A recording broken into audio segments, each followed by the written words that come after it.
In this story, every time you hear this sound, please turn the page.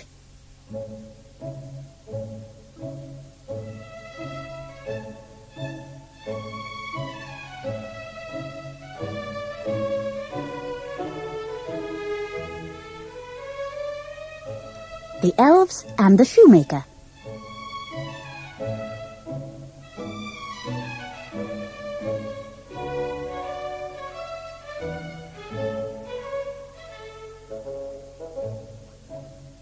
Once upon a time, there lived a shoemaker and his wife. The man was a good shoemaker and he worked hard, yet he and his wife were very poor. As time went on, they grew poorer and poorer. At last, the day came when all the shoemaker had left was one piece of leather. It would only make one pair of shoes. That evening, before he went to bed, the shoemaker cut out a pair of shoes from the leather. Then he left them on his workbench, all ready for him to sew next morning. As they were going upstairs to bed that night, the shoemaker spoke sadly to his wife. "I have used my last piece of leather," he said. "I have cut out one pair of shoes. Tomorrow I will sew them. When they are sewed, I do not know what will become of us." The next morning, the shoemaker got up early and went into his workshop, ready to make the shoes. On his bench, instead of the leather that he had left cut out, he found a pair of shoes already made. He was astonished and did not know what to think. The shoemaker took the shoes in his hands and looked carefully at them. They were neatly made, with not one bad stitch in them. He showed the shoes to his wife, who said, "I have never seen a pair of shoes so well made. They are perfect." The shoemaker and his wife could not think who had sewn the shoes. The same morning, a lady came into the shop to buy a pair of shoes. The shoemaker showed her the pair he had found on his bench. She said, "I have never seen such well-made shoes." The lady tried on the shoes, and they fitted her perfectly. She was so pleased with them that she paid the shoemaker twice the usual price. With the money, the shoemaker was able to buy leather for 2 pairs of shoes. That night, before he went to bed, he cut out 2 pairs of shoes. He left them on his workbench, all ready for him to sew in the morning. The next morning, the shoemaker got up early and went into his shop to make the shoes. But he had no need to do so. On his bench, he found the 2 pairs of shoes already made. He took the shoes in his hands and looked carefully at them. Once more, he found that they were neatly made, with not one bad stitch in them. That morning, a man came into the shop to buy some shoes. The shoemaker showed him the 2 pairs of shoes that he had found on his bench. The man said, "I have never seen such well-made shoes." He was so pleased with them that he bought both pairs of shoes. He paid the shoemaker twice the usual price. With the money, the shoemaker was able to buy leather for 4 pairs of shoes. That night, before he went to bed, he cut out 4 pairs of shoes. He left them on his workbench, all ready for him to sew in the morning. The next morning, the shoemaker got up early and went into his shop to make the shoes. But he had no need to do so. On his bench, he found the 4 pairs of shoes already made. He took the shoes in his hands and looked carefully at them. Once more, he found that they were neatly made, with not one bad stitch in them. And so it went on. Every night, the shoemaker cut out some shoes and left them on his workbench. Every morning, he found the shoes all neatly made. Many rich customers came to his shop to buy these perfect shoes. So, in time, the shoemaker and his wife became rich. Yet the shoemaker and his wife still had no idea who made these perfect shoes for them.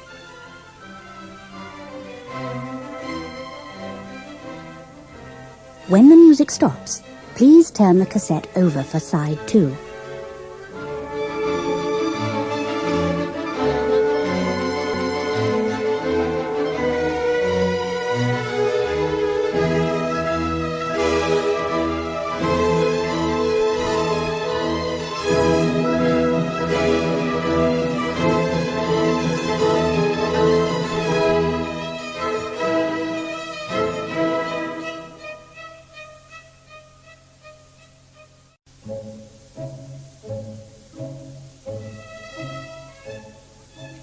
One evening, not long before Christmas, when the shoemaker had finished cutting out shoes, he went to his wife.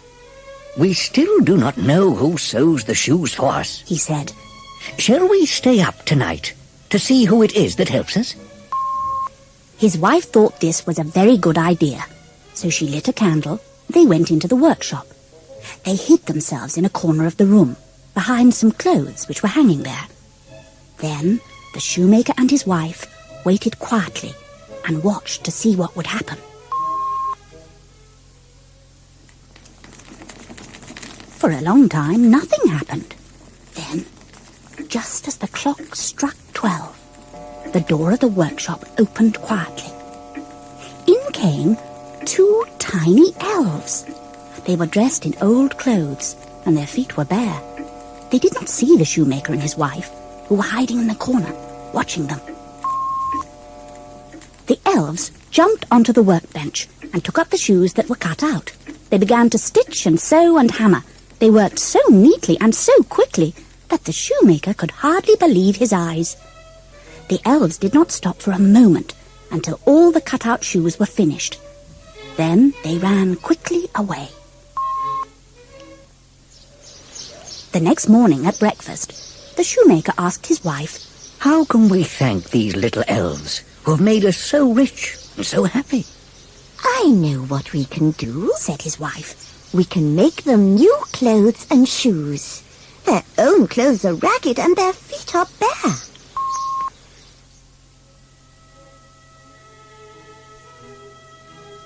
During the evenings that followed, the shoemaker and his wife began to make new clothes for the elves. The shoemaker chose the thickest leather he could find. He cut out 2 of the tiniest pairs of shoes you have ever seen. Then he stitched the shoes as carefully as ever he could. The shoemaker's wife cut out 2 white shirts, 2 small green jackets, and 2 pairs of trousers to match. She sewed them with tiny stitches. She made 2 little caps, each with a feather in it. She also knitted 2 pairs of wee white stockings. By Christmas Eve, the tiny clothes and shoes were finished. The shoemaker cleared the leather and tools from his workbench. He and his wife laid their presents on the bench instead of the usual work. Then they hid themselves as they had done before and waited to see what the elves would do.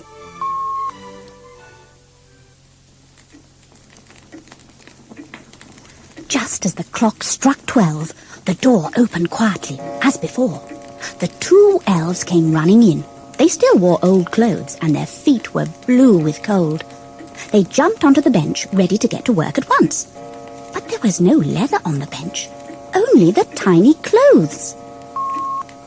The elves were astonished at first, and then they were delighted. In no time at all, they were out of their old clothes.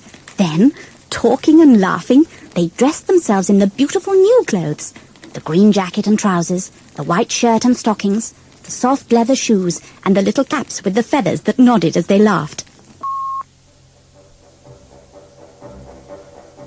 In their delight, the little elves skipped and jumped over chairs and benches.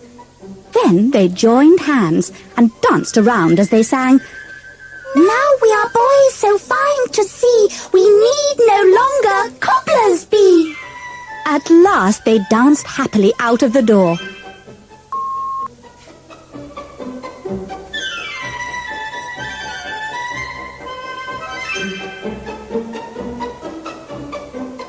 The shoemaker and his wife never saw the little elves again.